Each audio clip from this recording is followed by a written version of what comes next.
No, I'm not ready. My battery, folks, deal with it. Please cut me some slack. My battery's depleted. Personally, I am utterly exhausted. It feels as though I was pulled 1,000 different directions today. And I've been fighting technology, I swear. Give me a wrench. Technology, I don't know what it is, but it really has a way of testing my patience. And I resorted to AI technology to help me with studio technology. But anyways, folks, I apologize. There was a lot of sound issues and reverberation, echoing, if you will, in that last episode. And it was so distracting and distasteful. Ugh, it really, for me, just in sound checking it, because I don't like listening to my own voice. So bless you for bearing with it. But that really drove me nuts on that last episode. And I've exhausted myself trying to work out those bugs. To a degree, I think I've been successful. But there's only one real way of testing. And that's what we're here to do. So I'm just verifying that the stream's active. Bear with me just one moment. It looks as though we're good to go. So let's try this sound. This is what it's supposed to sound like, folks. This particular soundtrack. Not all that chaos it was doing. And that's assuming that I've worked out the bug. Oh my gosh. You know who made it. I'm only human. God bless us all.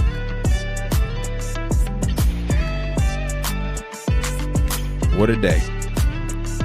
Folks, I also will admit and acknowledge I must shift my approach here and stop speaking as though I know anything.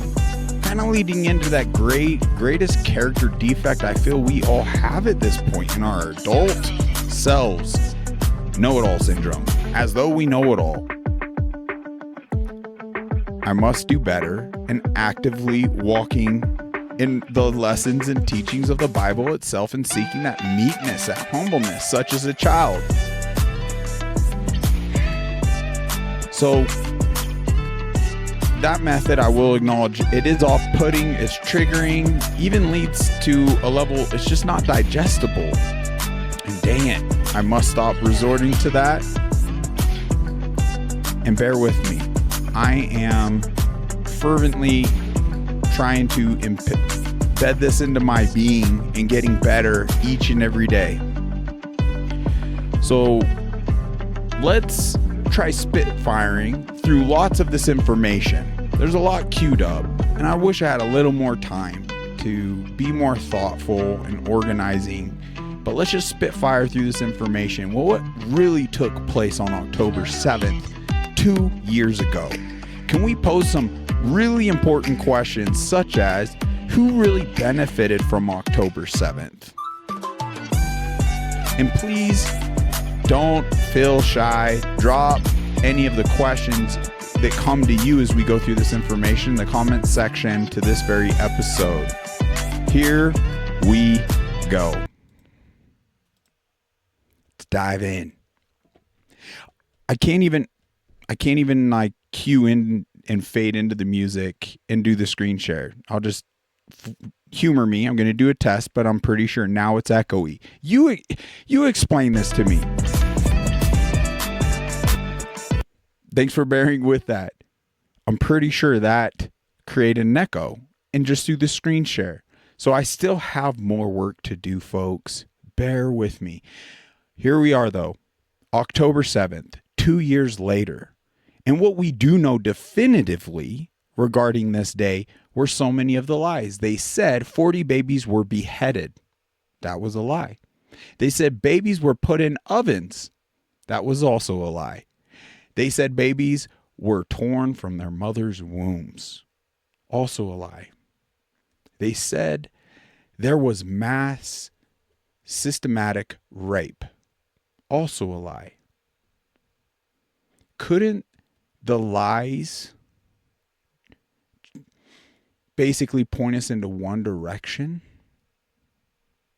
Why all the propaganda? Why that level of dark misinformation and lies and deceit? Those questions, folks, I believe will more so truthfully lead us to the very answers as to what's going on. And we all know, I mean, I'm frankly quite tired and sick of dealing and speaking about Middle Eastern and this and that with the issues you have, I have, my own family has here at home. But we can't ignore all the connections and how they've somehow, a country the size of New Jersey, a country with a smaller GDP than New Jersey. So just imagine the GDP now as a whole nation. How is it we are so much like just bending the knee and to the tunes of billions of dollars and all this coverage? We must find a way of putting an end to all that. But some of the questions even here posed by Charlie Kirk helps put us on a good path. So let's go ahead and listen to this. Please let me know immediately in the comment section if this is not coming through clearly. But I did do a sound check prior. And anyway, let's go ahead and try. How did these guys not know this was taking place? So I've been to Israel many times. The whole country's a fortress. When I first heard This is talking about October 7th, folks. So we're just going to get into the nitty gritty. the story, I still have the same gut instinct that I did initially. I find this very hard to believe. I've been to that Gaza border. You cannot go 10 feet without running into a 19-year-old with an AR-15 or an automatic machine gun that's an IDF soldier, right? The whole country is surveilled. And so let me just kind of go through this. We don't talk about Israeli politics very often, and most Americans don't know this. The last 9 months, Israel was on the brink of civil war. It's not an exaggeration. This judicial stuff, there were hundreds of thousands of Israelis taking to the streets because Bibi Netanyahu was basically redefining the Israeli constitution. That's not an exaggeration, right? He said the judicial branch has too much power. There were protests planned this week against Netanyahu, where they anticipated tens of thousands of people to take to the streets. That's all gone, Patrick. Netanyahu now has an emergency government and a mandate to lead. I'm not willing to go so far that saying that Netanyahu knew or there was intelligence here, but I think some questions need to be asked. Was there a stand down order? Was there a stand down order? Great question. 6 hours? I don't believe it. Israel's the size of New Jersey. When I took a helicopter ride from Jerusalem to the Gaza border, it's 45 minutes. Wow. 6 hours. They're live streaming the killing of Jews. Did somebody in the government say stand down? That is a legitimate, non-conspiracy question. Yes. The whole country is the IDF.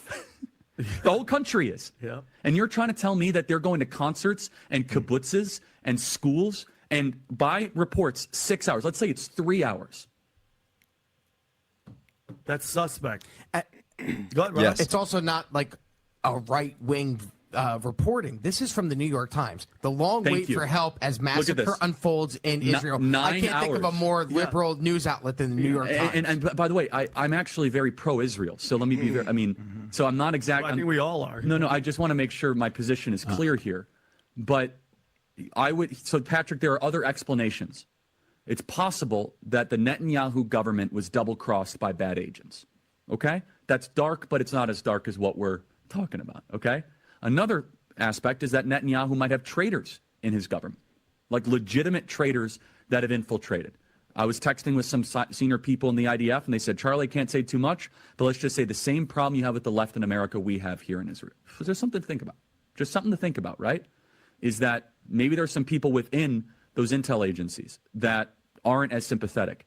Or maybe, Patrick, maybe they might have gotten a tip, they might have gotten whispers, but no one thought it would be 1,200 Jews dead. It's not MIDA. We have proof on this, and we'll share it. Just bear with us. That's a potential, right? Because here's the essence of it. The essence is this. This is the closest thing to the Holocaust that any of us have lived through. But the fact is now Bibi and the Israeli hard right government has a mandate. I got to be careful the way I say this. They're going to try to ethnically cleanse Gaza. I mean, that's, and I don't. The fact he has to really be careful in verbiage and muzzle pretty much is now honing in on our oppressors. And what is a country with over 300 million having to carefully word questions in regards to a foreign country the size of New Jersey with only 9 million people? That's a really important question. How is it they've had so much sway and impact, not just in our Senate, in our Congress, in our government, in our media, in our Hollywood, in the social media streams, but as a people? You know how, couldn't it be that I'm trying to keep it all question more so based, couldn't it be that through influence, they've infiltrated Christianity in our churches for generations now, once again teaching us as though this newer landmass, more so in modern day, renamed Israel? Could it be that they're preying on our religious belief, our Bible, as though it is in fact the Israel of the Bible? I'd like us to even challenge ourselves reading the Bible in this moment regarding the Old Testament and God choosing people. So there was a chosen tribe, but what were they chose for? And when we really ask ourselves that, they were chosen in my eyes to share the good news, to bear record, to start this very recording for all humanity, and once satisfied and fulfilled through Jesus Christ, saying, hey, the labels no longer matter. Jews and Gentiles alike will have a seat at this table. That very fulfillment in and of itself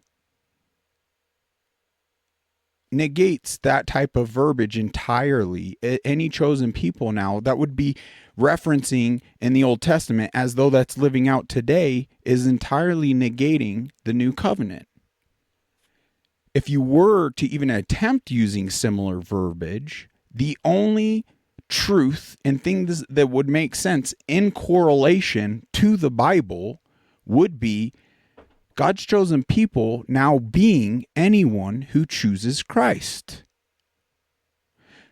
The fact that churches, the vast majority of them, and pastors, it seems the vast majority of them, are still using the verbiage out of context as though a tribe of people are more so still selected and chosen from God. We're not even grasping the very definition of what chosen meant. They were chosen to spread the good word. They did that. They also, so many other things, fallen out of favor, what have you. But that's where we'll never fully, I believe, fall in God's likeness. And there shouldn't be a more imperative mission in this life, especially for anyone that claims Christian or belief in this book, that we fervently seek the information from what its teachings mean to us individually and taking that to our loving Creator ourselves. If we don't do that more than Sunday spectating, then we're entirely potentially putting our salvation in some other mortal's hands. If you really think about it. Or some organization, some church, some group. And we would be entirely fooling ourselves to not see that these groups and organizations have been incentivized to a numbing down of the teachings at a minimum to even maintain a 501c3 status. And kind of like the point we touched on before, where you can see it for yourself. that they have more so cherished popularity over the purity.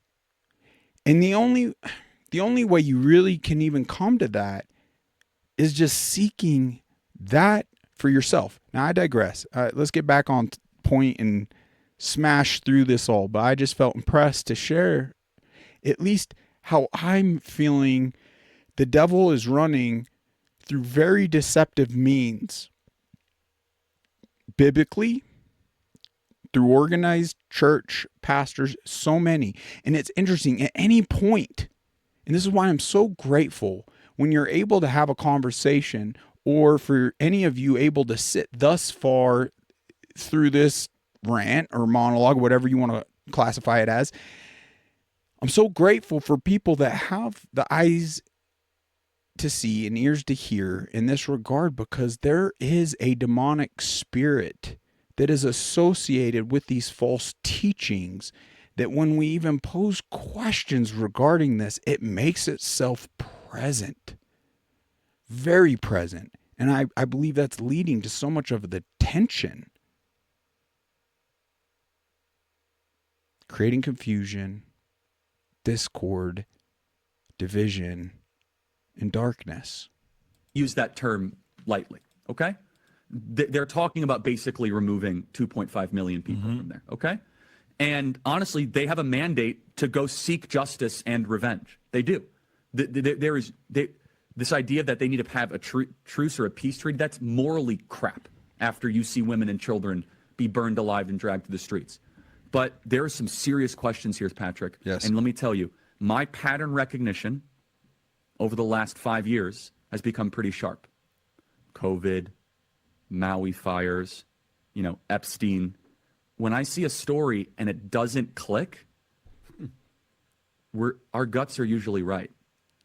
Boom. Way to set us off, Charlie. We miss you.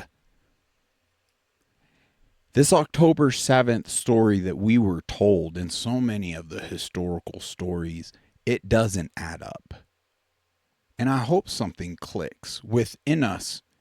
And there is an importance. Once again, I would love nothing more than to walk away from this and focus on here at home. But then again, we continuously, in every administration, it doesn't matter what banner, what color, what label they run under, they are constantly writing blank checks to this country the size of New Jersey. This doesn't make sense. There are more important relations for us to focus on, for frick's sakes.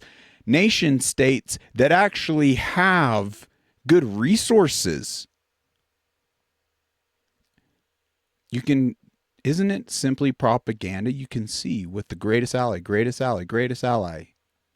Historically, this is Palestine. Historically, before 1948, Palestine. Before that, the Ottoman Empire for centuries and centuries and centuries. So it's interesting how the wool was effectively pulled over my eyes. And wow, so I don't believe Charlie touched on. We're just going to jump into this. I apologize. I'm so scatterbrained. I need to slow down and finish my thoughts. That is a great flaw. I admit it. Call it line brain, what have you. It's a flaw, and I want to rule it out. But in other clips, yes, Charlie Kirk does describe the Hannibal Directive, Israel's policy of killing its own civilians to stop them from being taken hostage. 2 years later, Netanyahu still blocks official probes. Even Shin Bet admits his Hamas funding enabled October 7th. Couldn't going through some of this be really crucial, important? By refusing the probe, October 7th failures. It just, that was just this year, earlier this year. The only reason, couldn't it be the only reason any world leader, person in a powerful position not be transparent? To me, that only screams they're trying to hide criminal activity. It's not good. It's evil. The very Jerusalem Post, Netanyahu's funding for Hamas via Qatar enabled October 7th invasion. There's so much information regarding this that was withheld from so many of us. The IDF carried out the Hannibal Directive. New Sword operation on October 7th.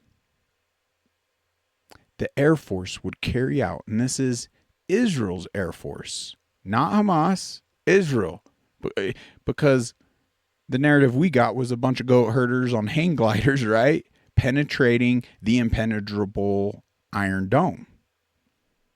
Carried out around 945 attacks. Wow.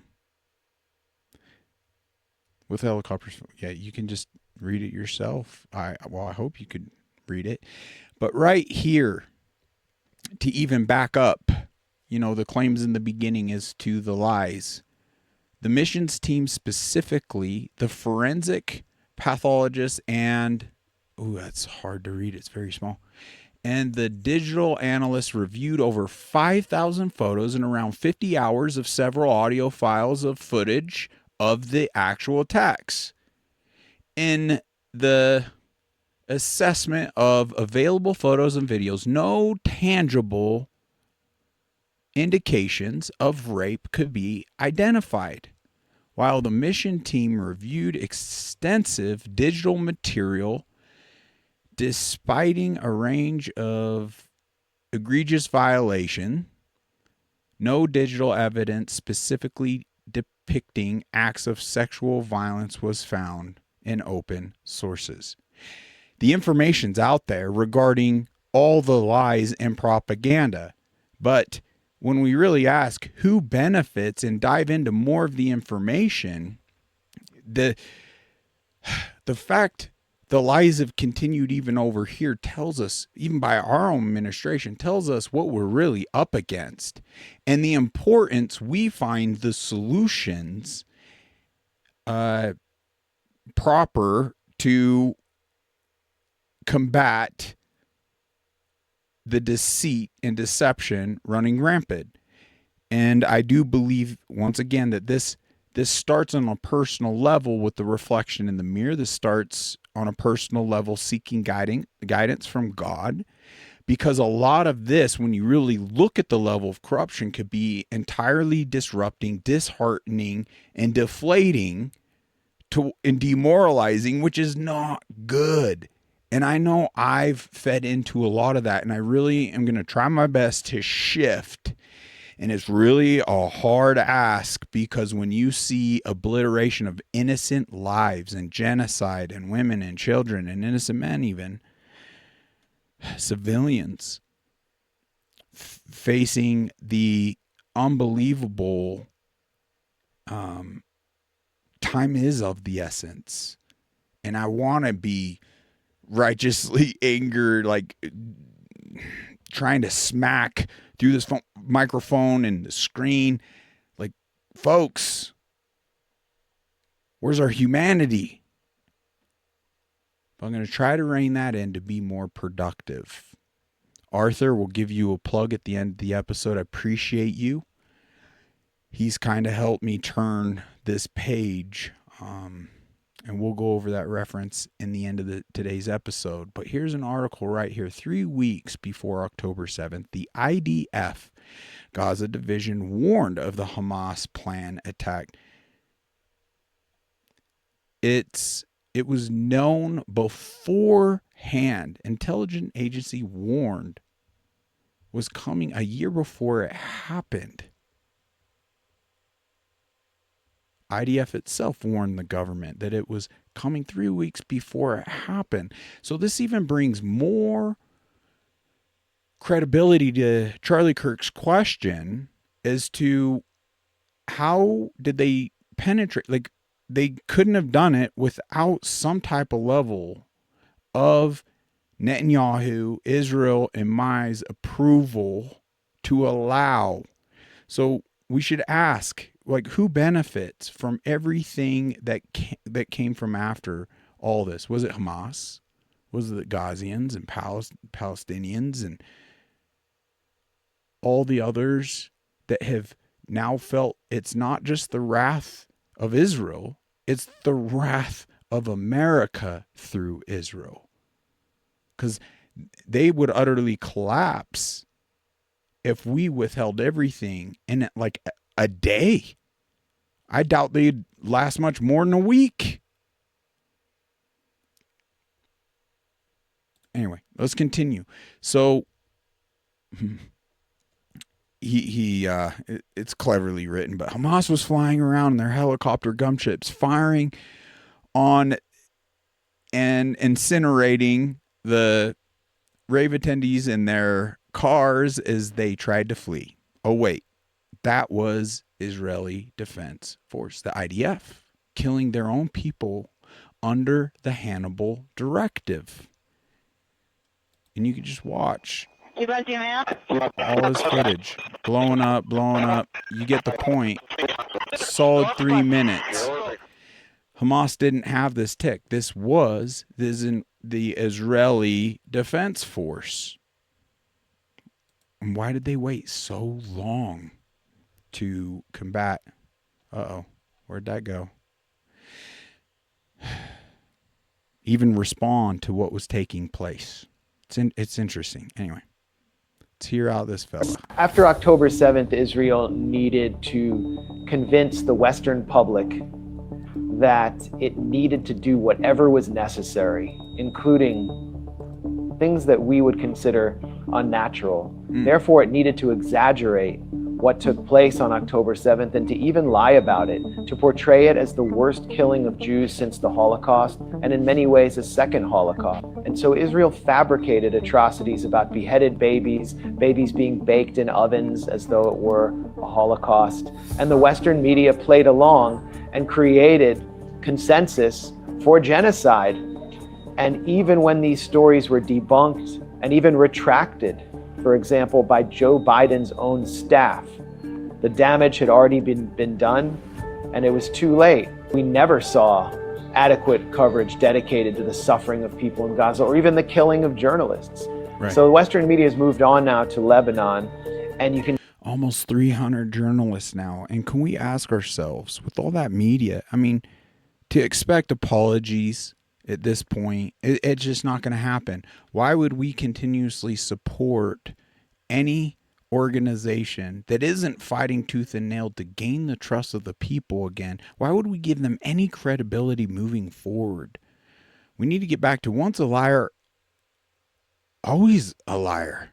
At any point, any of this information you find to be wrong, and you got the receipts and you can prove any of these questions and really bring to light. And I was like, wow, I was really feeling the other way. And even voicing it, I apologize. 100%. I'd be excited to eat humble pie. But so many of these others, like, it's just not happening. So it's like, fool me once, fool me twice, right? Where really does the issue lie at that point?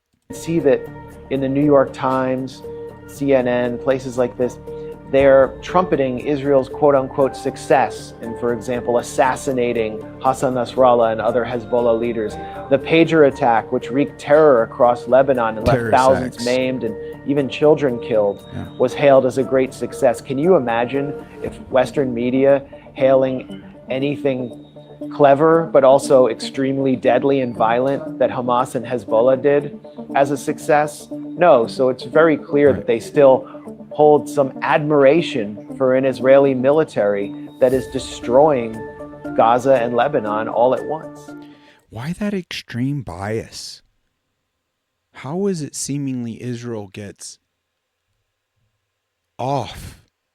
Once again, anyone committing these acts, and there's many we'll go over, we would not tolerate, to say the least. But why is it we can't even question in that case, yet hold them accountable, yet respond with a proper response to real terrorist acts? want us to know Okay. Israel was completely behind the October 7th attacks, organized. The evidence is stunning, but see for yourself. All this information, all the links are right down below. This brought up some pretty good points. I've seen better out there. I couldn't find the one I was looking for, so that will do. Pretty lengthy, a little dry, but going over the information well regardless. But let's just continue. This is amazing, folks. And I think we're going to try to dissect this further in the future. Great line. Because the hardest person to wake is the one who's convinced they already have. Ooh. I was recently in a military chat where we'll keep anonymity here, but an individual in the chat mentioned, oh, so grateful because we were all thinking the same and trying to talk regarding the military COVID crimes, things along those lines. And one individual expresses, thank goodness you all are fully awake. And I had to jump in there. Whoa. We're not fully awake. Not a single one of us. That in and of itself would keep us. Oh man, that just leaves the door shut for true growth and the other door wide open for evil to penetrate oneself. And that's not good. So I'm not fully awake. None of us are. And I believe in this life, especially in the spiritual sense, we always got to be humble and meek and stay on guard because evil will continuously use those deceptive tactics as though we know when we don't. And that's kind of the humbling shift in posing more questions. But awakening is a sequence of deprogramming that never ends. And when we think that the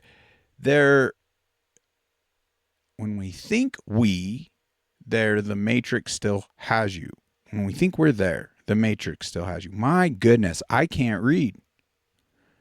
There is always more to know. I agree.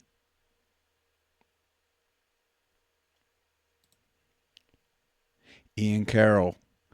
Okay, this kind of sounds the alarm in a way, highlighting on certain levels by certain groups to open our eyes kind of in the church realm as to how they're gaining leverage, impeding on our privacies, but also influencing. They're going to these levels. They are obviously going to the levels of infiltrating our very churches. And the level of there is a level of manipulation we cannot even comprehend. But check this out. And I love Ian Carroll because he really effectively brings the receipts in a beautiful way. So here on whatever page this is, 23 out of 86, item, targeted geofencing. Right there. Description. Largest geofencing and targeted Christian digital campaign ever. Geofence the actual boundaries of every major church in California, Arizona, Nevada, and Colorado, and all Christian colleges during worship times. Track attendees and continue to target with ads. Guys, this was just created last month, the end of last month. Yeah, that's scary stuff. I sure hope we speedily face the mirror, seek God, seek the solutions, unify as a people, and live out that childhood truth we were taught, that united we stand, divided we fall. And we must see past, and is it one united, we would be unstoppable. And we could fix so much of this. I really believe in my heart of hearts, we have opportune that we can't even fathom in this moment. And help us achieve that momentum. If you haven't joined us on Rumble, please support us on Rumble. Please share, because everywhere else, I hate to put all my eggs in one basket here, but everywhere else I'm personally daily experiencing suppression, silencing, shadow bans, losing accounts. So let's just do what we can. So, what that means is that Israel, the state of Israel, on this FARA registration is disclosing that a foreign state is paying for an influence campaign that will actively locate your cell phone if you go to church in any of California, Arizona, Nevada, and Colorado. They will target and track your phone at church. And then when you leave church, they will continue to track you and send you customized Israel ads using Israeli money to back that campaign. Our money. That's why we have FARA, is so that they have to disclose shit like this. Imagine how many other FARA forms were not filed because AIPAC is not registered, because most of the Israel lobby is not registered. Why is this one registered? I assume because the Americans involved didn't want to go to prison. And so they said, we need to do this by the books and register it. That's what I assume. I haven't looked into that yet. But that is just a handful of the spice that is in this document. Because then they also have, they have a list of all of the churches that they are targeting with this digital geofencing, meaning they put down a digital fence in their application around the church building. And any device, any cell phone that goes inside that geofence, they track that phone. And they track your data. And they track your movement and your activity. If you go to any of these churches, Scottsdale Bible Church, North Phoenix Baptist Church, Northwest Community Church, Palm Valley Community Church, Palmcroft Baptist Church, it goes on and on and on and on and on and on. I feel like Ian Carroll, thank you, brother. Wow, he's a warrior. And go support him. I believe he promotes mostly his ex. TikTok, questionable, especially now that it seemed to transfer hands to none other of the one he's sounding the alarm on now. So how soon do you suppose he's going to be rendered completely ineffective there? So let's get on X. And we got to be really quick and sharp and crisp to realize, as soon as we're entirely oppressed here, we got to jump and follow one another in a sense and supporting one another. It's the only way we can effectively get organized in this digital space, in the era we're living in, to actually effectively combat the way the evil's utilizing all of this. But wow, I now am fired up to dive into this myself and look into that, because just seeing it here for the majority of us, let's ask ourselves, is that enough to actually take that level of infringement on our privacy?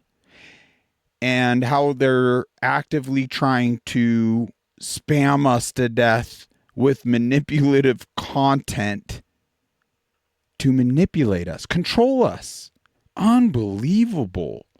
The lengths evil's willing to go to in this life, we can't fathom. So here's an Israeli soldier, and this Adam character, he's actually on fire, posting a lot of good stuff. Check him out. The link is below, and you could connect right into his account. But he shows that this Israeli soldier testifies under oath that October 7th was a false flag, and that he was ordered to stand down from 5:20 to 9 a.m. the day of the attack. So it's in Hebrew, but this has all been translated, verified. But just check this out for yourself. We'll just kind of come here to the nitty gritty. Oh, if the web was in. So at 5:20 a.m., we were sitting by the radio, so as not to wake the radio operator, and my deputy battalion commander near Bonfield, who was also seriously injured. Thank God he survived. Let's go into the next. Suddenly gets on the radio with a strange message. This is under oath, folks. All stations, quote, I don't know why. I don't know how. Something along these lines. All stations. No patrol on the fence until 9 a.m. Why is that? Why were they given stand down orders? Let's ask ourselves, could this be the reason why? It is not a conspiracy theory regarding this greater Israel that they've been talking about. And they're not achieving a greater Israel through diplomatic means. At this point, being engaged with 7 other countries, engaged in 7 wars with 7 neighboring countries simultaneously tells us what? That's not diplomacy. That's warmongering. And it isn't conspiratorial. These all date back. This particular footage dates back prior to October 7th. Dates back all these maps of greater Israel. So who's benefiting? Hamas didn't benefit. The people didn't benefit. Palestine didn't benefit. Lebanon didn't benefit. Egypt, Saudi Arabia, Iraq, Iran, Syria, all these neighboring countries didn't benefit. Israel's trying to benefit. And at our expense, at America's expense, in our tax dollars. And it's not through a democracy, diplomatic means. It's through bloodshed. Eventually, our borders will extend from Lebanon, the Great Desert, which is Saudi Arabia, and then from the Mediterranean to the Euphrates. And who's on the other side of the Euphrates? The Kurds. And the Kurds are our friends. So we have the Mediterranean behind us, the Kurds in front of us, Lebanon, which really needs the umbrella of protection of Israel. And then we're going to take, I believe we're going to take Mecca, Medina, and Mount. What a snake tongue needs the protection of Israel, but let us annihilate you entirely as a people for that protection. They're snakes. Sinai, and purify those places. Purify those places. Please elaborate. What is your definition of purify? We don't even need to ask that. They're acting it out and we can see it.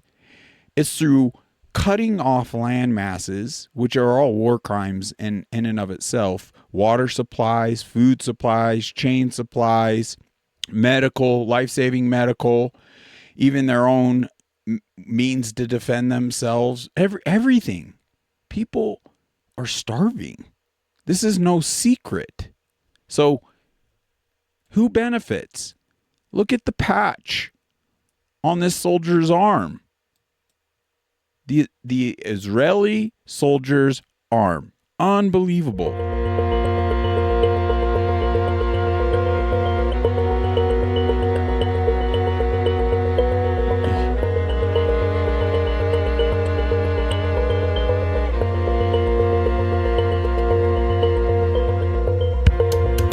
Greater Israel. So many have spoke out on this, folks. You could just keep diving in. But there's a still shot. We got that one. How has the wool been pulled over our eyes? How has the Bible been used? How does Ted Cruz egregiously misstate Genesis, not even being able to reference it? 2 verse 3. How? God's promise to Abraham, not forever this idea of Israel that was reestablished, renamed in 1948 to PSYOP, the majority of Christianity alive today. This kind of promoted to the idea of today's image, which I got in a nice big fight with the AI generation over. But yeah, if this is terrorism, what the frick is this? If that's what we're deeming terrorist activity, what is an entire obliteration of civilization mean to us?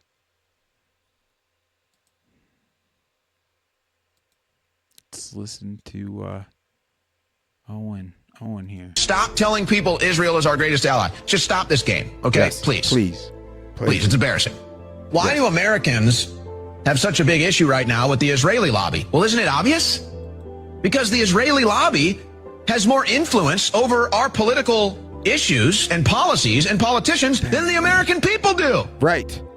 You can't have the Adelsons, you can't have the AIPAC lobby able to spend hundreds of millions of dollars that results in Israel first policies, and then people sit here and they say, I'm sick of the Israeli lobby. And they say, well, gee, you know, why? What's so bad about that? Because the Israeli lobby has more say in D.C. than Americans.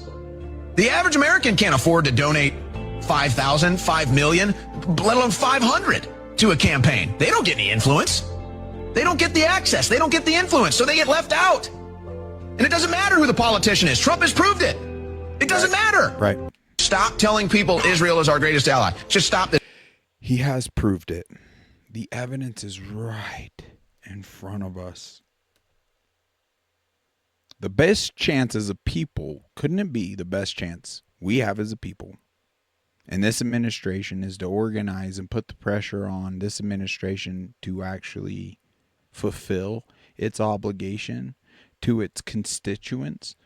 But if we're not ramping up the pressures as much as these foreign lobby groups, I mean, for frick's sakes, we just over 23 billion we've now in this administration alone funneled to Israel. Isn't that just funding AIPAC once again to siphon back and infiltrate our own people? Why is that funneling continuously even happening? That's a big question.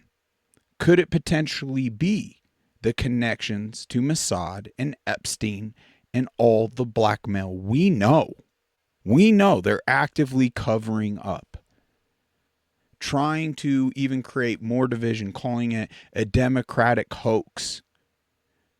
No, they're all involved, both sides of it all. That's why they couldn't release any information about either of them. And now it's just getting wrapped up, trying to give us that deception of that opposing side, as though they're not both serving this same syndicate, criminal syndicate. Let's listen to Candace here. But Rob in particular knew for an app. And this is dangerous because now X is engaging in wholesale censorship in the cover-up of these operations. Absolute fact that Charlie was done with Israel bullying him. That's what bothers me so much about this man. Him allowing these headlines, Charlie's pastor speaks out, crushes Candace because of what she said, not whatever. I don't like it. He knew, and others knew, that Charlie was done with Israel bullying him, and I am now going to present you proof of what I am saying. This is an actual group chat, which happened 2 days before Charlie Kirk was assassinated. There were 9 people in total on this chat, including Charlie and Rob McCoy. I'm going to protect the names of the other 7 for now. To be clear, I might actually release a name every day this week, but I want to show you this because suffice it to say, Rob McCoy was on this text thread, and I think it helps contextualize him as a person, in my view, that he would attack me for telling the truth about the pressure that he was facing. Wow. Take a look. So Charlie writes in this group chat, just lost another huge Jewish donor, $2 million a year because we won't cancel Tucker. You hear that? This is huge. There's another clip where Charlie talks about these donors. Very impactful and help painting the picture of the sheer influence and reasons for assassinations and things like that. Well, once again, we went over the terrorist himself, none other than the foreigner, the Polishman that changed his name, known now as Netanyahu, that has no Semitic heritage at all, but yet he's running under that. It kind of really brings that Revelation chapter 2, verse 9, warning from Jesus, really boldly front and center and just shining the light brightest to this very dark entity we're facing today. Because Netanyahu, once again, if you haven't checked that out, check out that terrorist episode, because he said the unspeakable. A, how important it is to buy out the influencers here in America, how they would do it through NGOs, vast governments, vaster, calling us Nazis, ones that even question and won't support Israel. What? So we're just Nazis? Unbelievable. But then further to state that that essentially are unpurchasable, and you got to view this for yourself. It's unbelievable that they will resort to the means of war. He even specifically stated that swords and cavalry aren't effective anymore, that they're to use drones and things like that. Talking about blood, the loss of life, assassination, terrorist acts on American citizens. How is it our administration, our president, is so epically failing addressing that very threat that was made on American soil? I'm thinking of inviting Candace. Somebody writes, ugh. Charlie writes, Jewish donors play into all of the stereotypes. I cannot and will not be bullied like this, leaving me no choice but to leave the pro-Israel cause. Charlie stated himself right here, here's proof that he was leaving the pro-Israel cause. Leaving it. No choice. Look at it, the information for yourself. But Netanyahu hijacked all of Charlie's former statements before he came to this conclusion, and hijacked all the pro-Israel. Charlie, in my eyes, did fall prey to the Zionist Christian overtaking and infiltration in this country. But in Charlie's text right here tells me his heart was pure. As so many of all of ours, yours, your heart is pure. You don't want to see innocent lives destroyed. You want to see equal opportunity for everyone in a land of abundance where we have a more secure future.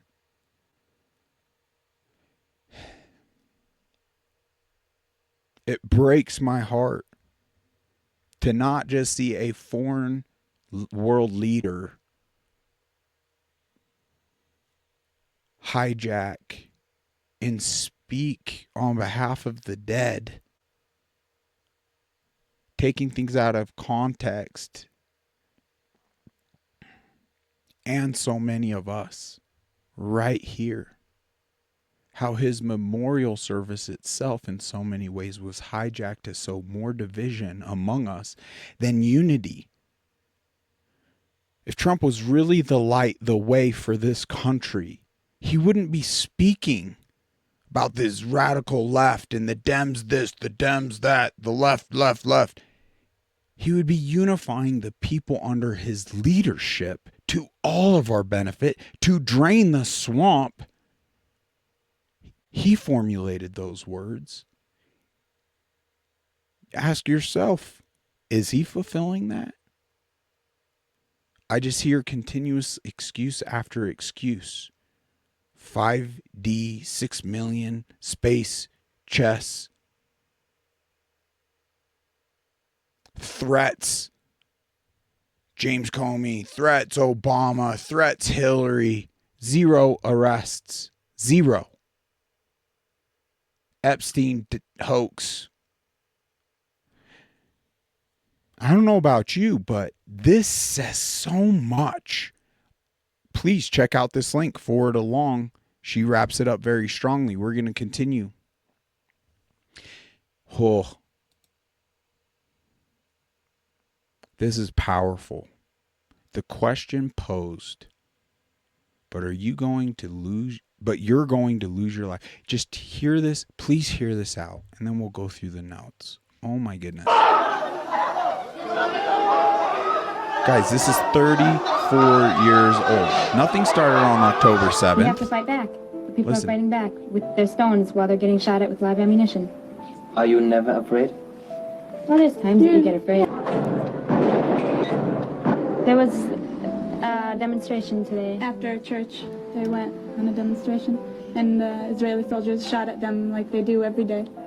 Fight for what is right. Israeli soldiers. And that's what you have to do. You can't be afraid.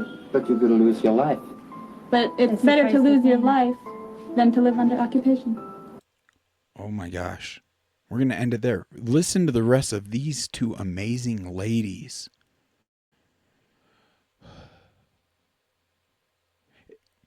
But you're going to lose your life. They responded, it's better to lose your life than to live under occupation.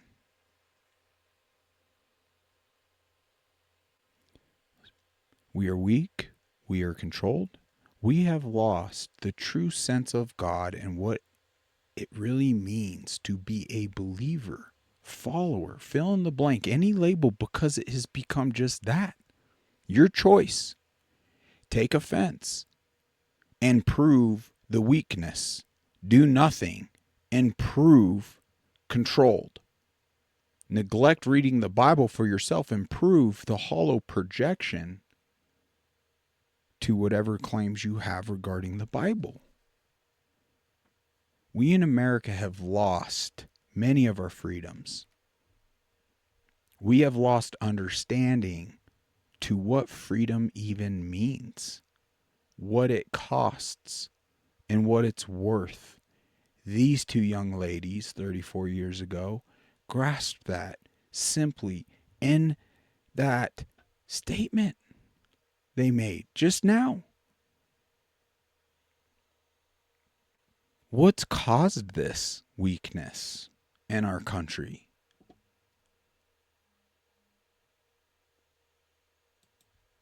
I believe everything that we've touched on up to this point because it's very encompassing. I believe there's a level of fear that leads to compliance. There's a level of health that leads to you can't even see past the health trials you're given. There's a spiritual side that's even harder to acknowledge in this life that just either weakens us to this cowardice state or emboldens us into true warriors for God. Look at the apostles. The majority of anyone biblically that stood on these pillars of truth, these foundations, the world rejected it. And they faced mortal death, but gained everything eternally. Do we actually have that faith? Do we believe the very lessons, all this book's teachings, the multitude of books and examples given? But these men and women were happy to give up their lives because they sought God to a degree they spiritually understood. What's keeping us from understanding on that level of conviction? I'm extremely curious. Here's another clip of Netanyahu. I'm not even going to bother playing it. They hate us for no reason. He's just playing this victim card time and time again. And I cannot stand this demon's forked tongue. The very tone in his voice makes my skin crawl. It's like I want to pose to him, couldn't it possibly be? Because you're frantically trying to paint yourself as some sort of victim, and we see currently what you are in fact doing yet again yourself as a people, I believe through bigger means, the West Central banks that have indebted the majority of nations as we know them today. The synagogue of Satan has grown so vast. But it's not to ramp up fear. It's to ramp up because it is what it is. And there's a level to irrelevant whether we right the ship or not. We must, the more we acknowledge the spiritual warfare playing out and this darkness in my eyes, at least for me, has drawn me more to the light. Seeking God, seeking that relation, seeking solutions, whatever potential positive impact I could have.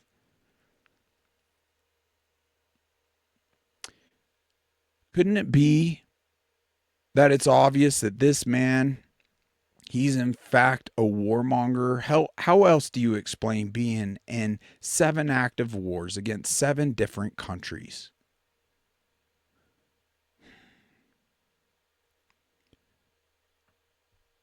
October 7th and your failures to protect your own people. Even based on that narrative, does not justify murdering over 600,000 innocent civilians, over 300,000 of them being under the age of 5. But just to let him know, I know, or prove me wrong, I suppose, I believe that he was behind October 7th. His puppet masters strategically planned that out. And the world is waking up to this fact that this was the way that they chose to achieve their greater Israel. Through war. We talked about the woke right. He said, I call it the woke Reich. It's almost unbelievable that he said that on camera. Imagine, this is a foreign leader bragging about how he's censoring Americans. Again, this guy runs a country of 9 million people that's totally dependent on our tax dollars to exist. And here he is on camera saying, anyone who opposes me in the United States, who opposes more aid to Israel or opposes getting sucked into war with Iran, which does not serve American interests, that person is not simply mistaken or wrong. I'm not going to bother to explain why that person is wrong. That person is a Nazi, part of the woke Reich, a Nazi. And the only way to fix it is by preventing Americans in the last country on earth with guaranteed freedom of speech, prevent Americans from hearing the other side. And so we push Congress to force a TikTok sale, which is true, by the way. TikTok, number one. And I hope it goes through because it can be consequential. And we need to talk to Elon. So we have to talk to Elon. Free speech is central to the entire idea of America. In fact, it's really the only thing that sets us apart from any other country on earth. And here's this guy, a foreign head of state, who, let me restate, is totally dependent on our tax dollars to exist, is saying Americans don't have that right, and he's going to do some kind of secret pressure campaign on Elon Musk to censor X because it bothers Israel. We talked about, and if they're not purchasable, they'll go to terrorist levels to silence anyone willing to ask questions. I'm glad so many more are noticing. He may use some triggering words here. I don't know. It made it into the queue. Let's play it. 80% of our foreign aid goes to Israel. Right. The Israel lobby forces our own congresspeople that we democratically elect to swear an oath to Israel. That's a foreign nation. You think criticizing Jews is an attack on God? You're retarded. To the point of almost evil. Or just naive to the point of madness. I want to go to church, but I see what church does to some of my friends where they're just like, man, you sound kind of anti-Semitic. I'm like, why? Because I want the same wall that we paid for in Israel? Ooh, great question. Define anti-Semitic. Once again, it's preying. Evil's preying on the Bible to have us complicit in arguably some of the most evil this world has ever seen. So many, I'm getting I'm getting too into the weeds. Everyone thought this man was crazy until he said this. Let's hear it out. The United States is owned by foreign corporations. Nixon opened it up for foreign trade.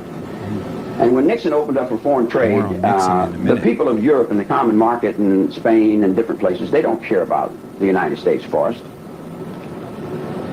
And in short, the United States has been sold out by people who really don't care for anything but money. I've had all the money in the world 3 times. I had to give it back to keep the game going. What game? The game. It's a game. Money is a game. It's only real to the people that work for it. The people that don't need to work for money, it's a monopoly game. It's a game of paper. It's all on paper. I've got a production company, and I've got a recording company, and I've got a mansion in Beverly Hills, and I've got Rolls Royces and Ferraris. I've got everything money can buy, but it's all on paper. Everything's done through the companies and through the tax loopholes, and the people that live on that level, they don't care about the average honest mule that just goes back and forth to work. They don't care about the children that are in the streets that are thrown out of this upper echelon of existence. And then when all the children fall down into me, on my level, I pretty much identify with them because I was a throwaway also. So it goes to the point of, do you really care? When you said... And who does care? And if anybody cares, they're considered crazy. Do you really care? Anyone who really does is, in today's world, considered crazy. I've been diving more personally, praying, trying to figure out so much of the scripture and what this symbol on the Israeli flag even means. Acts 7:43, you took up the tabernacle of Moloch and the star of your god Remphem, figures which you made to worship.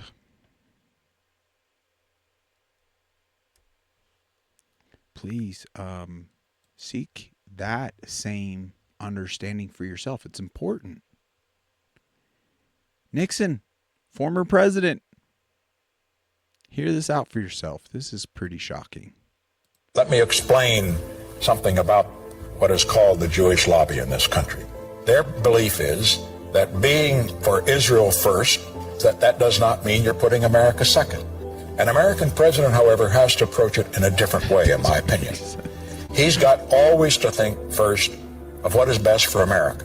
An American president must make a decision that does not, in effect, give the Israelis a blank check. And one example of that is a decision that I made. I decided early on in our administration that we were going to seek good relations with Egypt and others of Israel's neighbors. Many of my Israeli friends didn't like that because they wanted a special relationship with Israel and Israel only. Let me explain. Interesting, huh? Very interesting.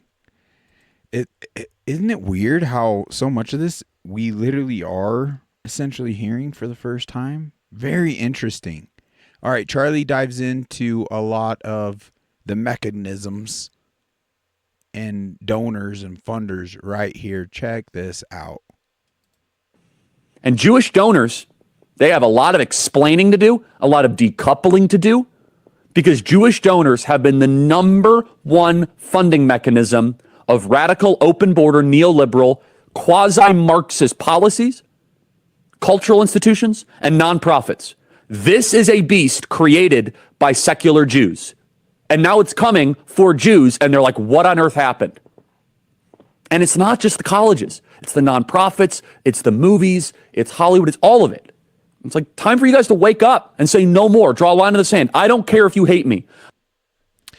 I don't care if you hate me.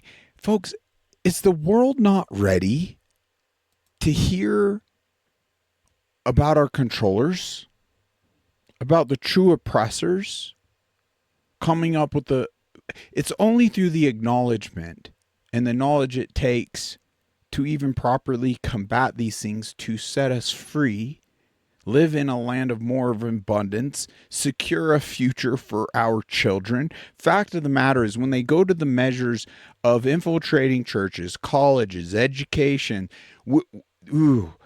it gets harder and harder and harder from there. If we lose the ability of our free speech, which is being infringed upon, arguably, potentially more than ever, Netanyahu already has TikTok, takes over X.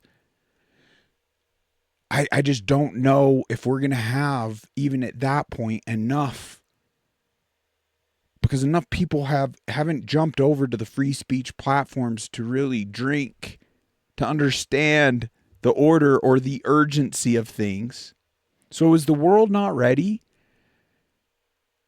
I know I'm imperfect, and I know I could go about presenting information and going through it in a much better way. Help me. Please reach out to unmuzzledchat@gmail.com or right here in the comments. Frick, the point you email me, I'd love to hop on my personal cell phone and give you a call and we can chat. How do we refine this to really appeal to the masses so we can, as a people, become the solution? And I believe that's the only way we're going to be able to get there. But are we just too distracted? I'll admit, it is so utterly painful to see what is gaining views, what is gaining traction. And frankly, it is the bread and the circus of this existence that has the vast majority of people's attention. I'm not getting rich doing this. In fact, I'm going broke. This is an investment in your future. I'm trying to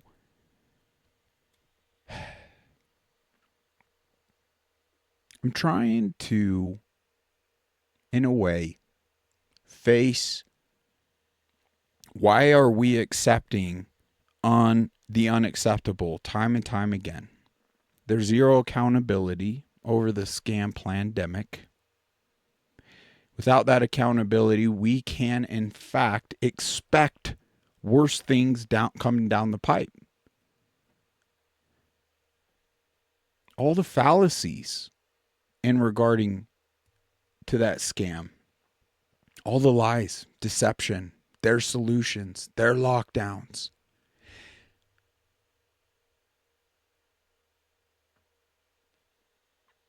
If you feel there already is value here, please share this to the moon.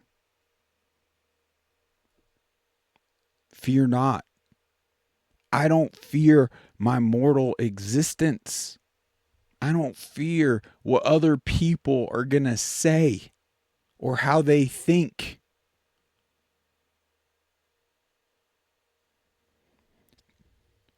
Let's embolden the foundation that Charlie actually left us in unmuzzling ourselves and opening up the dialogue. That there shouldn't be any ideology or any words used. It's like sticks and stones can break our bones, but words will never hurt us. They don't unless we allow it. Let's gain that resilience, that skill, that virtue back. Where did we lose that? How did we lose that?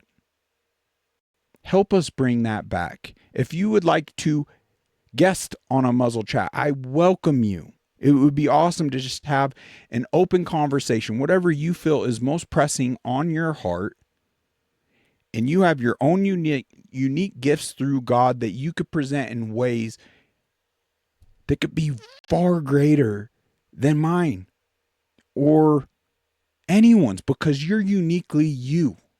No one else is going to present like you. Let's challenge ourselves more.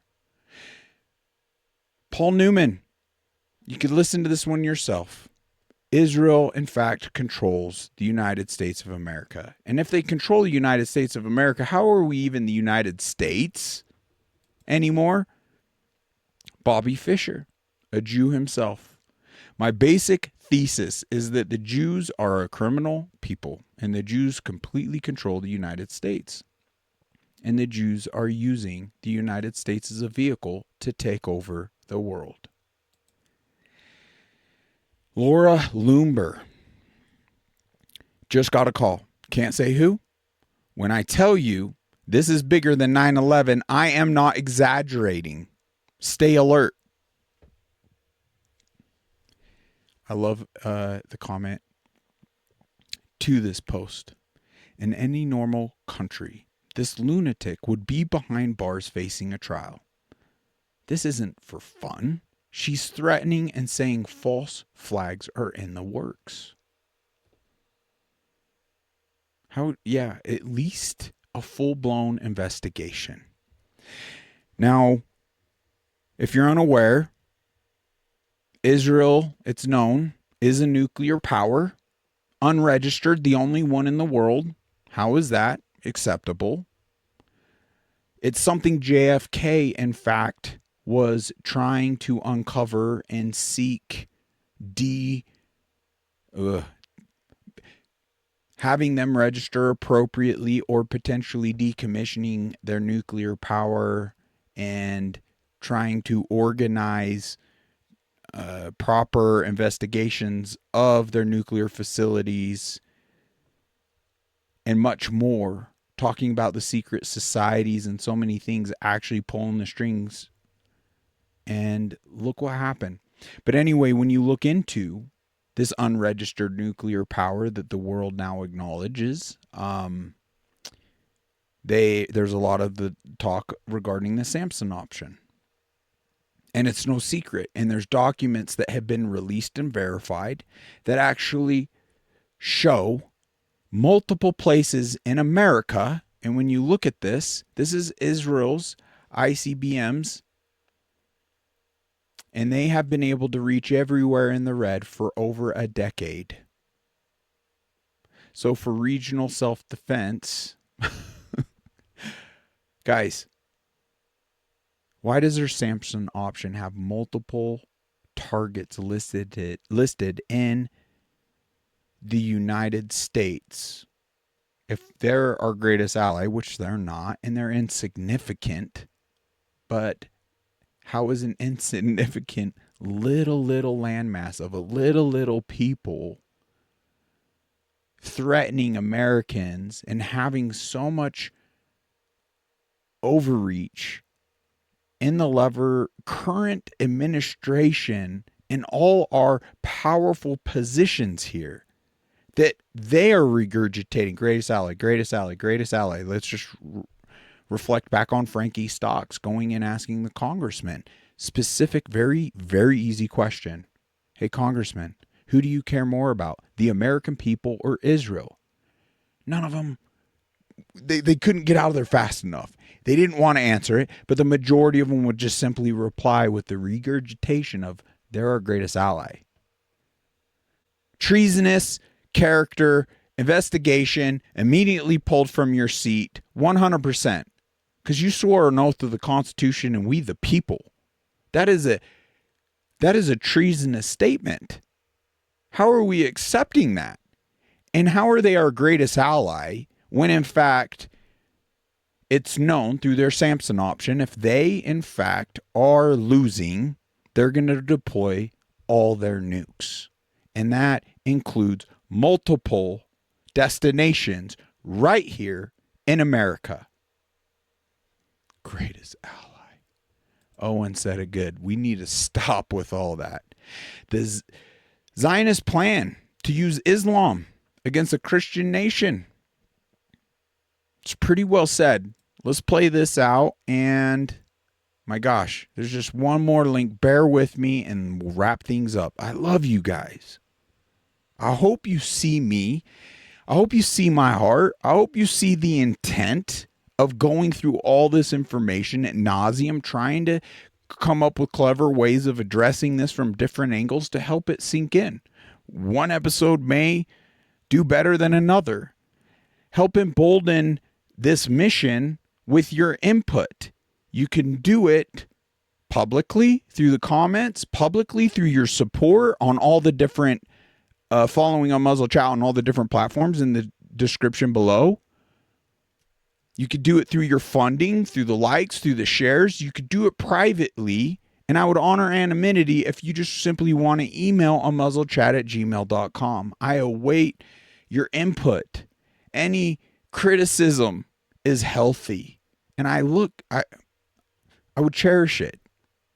The Israelis of today are direct, they're not at all the servants of God, they're direct, with some noble exceptions. There are always noble exceptions. But when you're talking about the Jews, you're talking about them in general. In general, they go along with their leaders who want the New World Order and who want to get rid of the old Christian world order.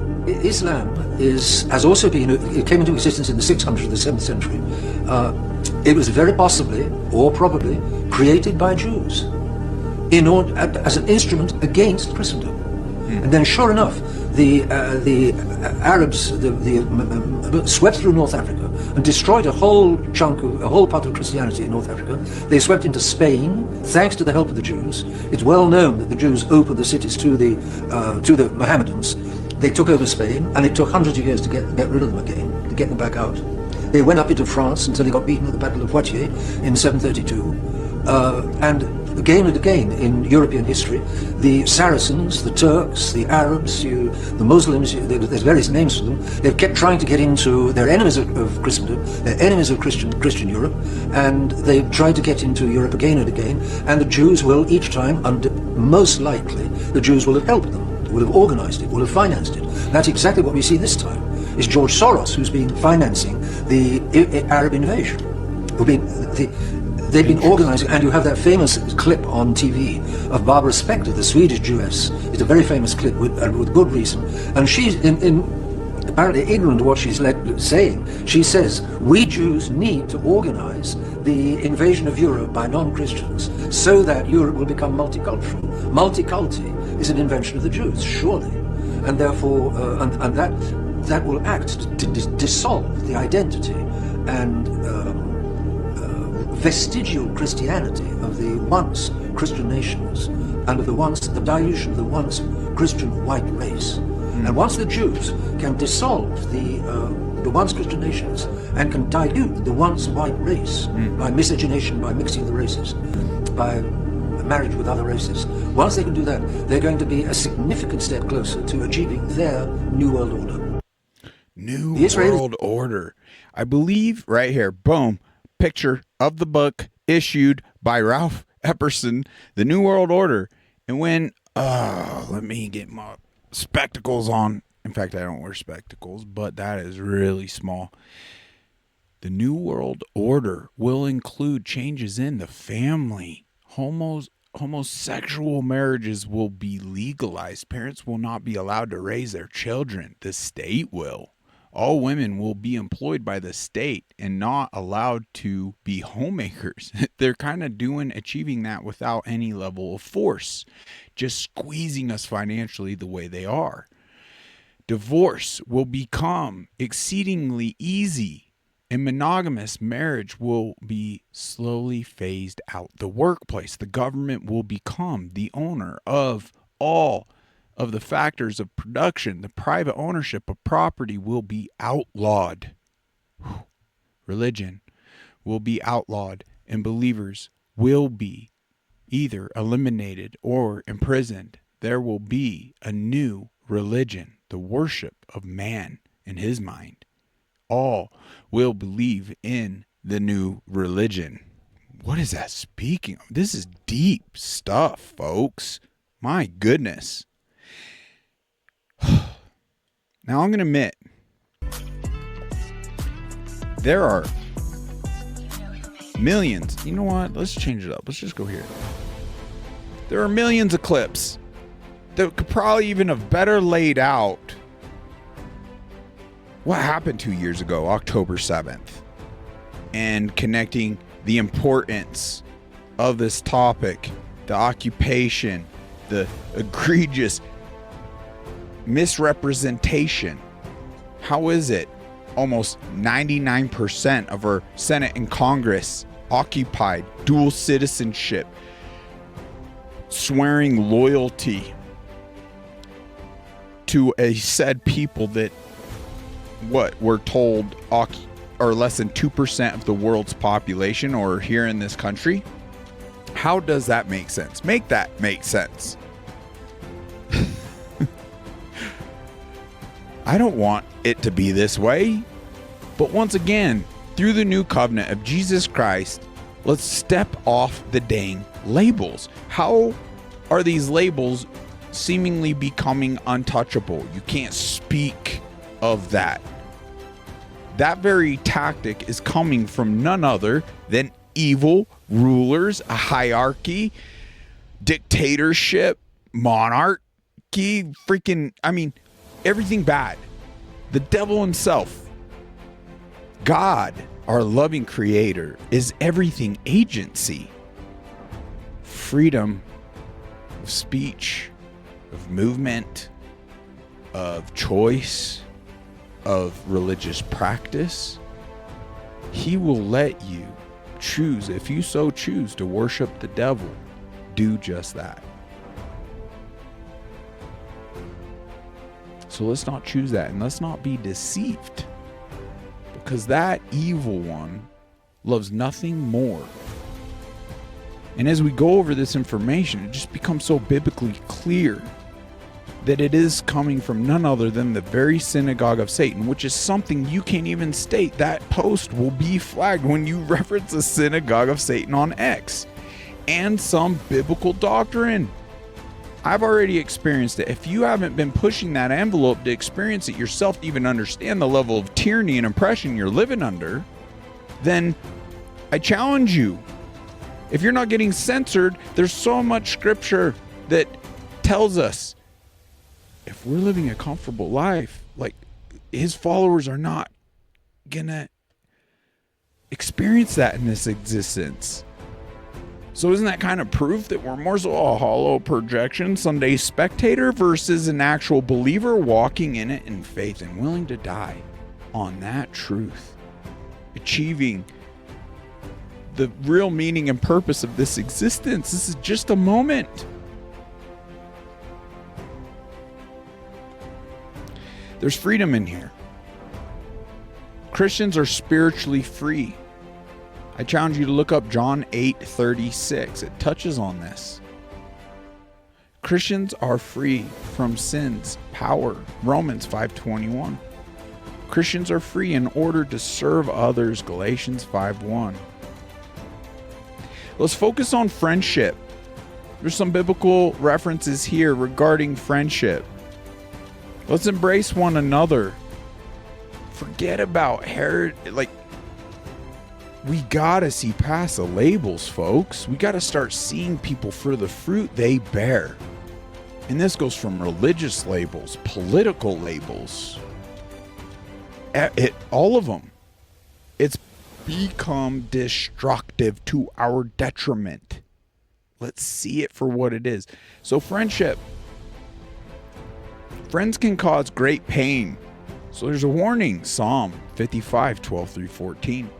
Friends love during difficult times, giving us some clarity. Proverbs 17:17. Faithful friends are not common. There's some wisdom. Proverbs 8:24. Friends influence you. So who do you choose? Proverbs 22:24-25. Friendship is marked by sacrifice. Wow, what are we giving? Are we focused on receiving more than giving? John 15:13-15. We can be friends with God. The most important friendship we should be seeking more fervently than anything. Our career, our friendships, our marriages, our children. Because when we focus on that friendship with our loving Creator, He will pave a way for us to show up in ways we can't even fathom, to the better benefit of those we love. James 2:23. I could just keep going on. There's future, there's giving, family, faith, foolishness. I love that little scripture. What would you call it? Verse finder?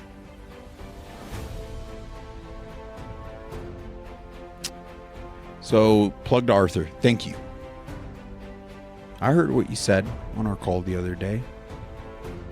And it is so important I myself get better, that we all get better at addressing all the evil in the world, at addressing it. how we're addressing it. Let us all ask ourselves, what is more impactful? Cursing the darkness, screaming from the rooftops about it, at it, or simply to light a candle, knowing darkness cannot exist at all, nor hide from the light. I'm trying to make this promise within myself that I will try and, in fact, do better to light as many candles as I can.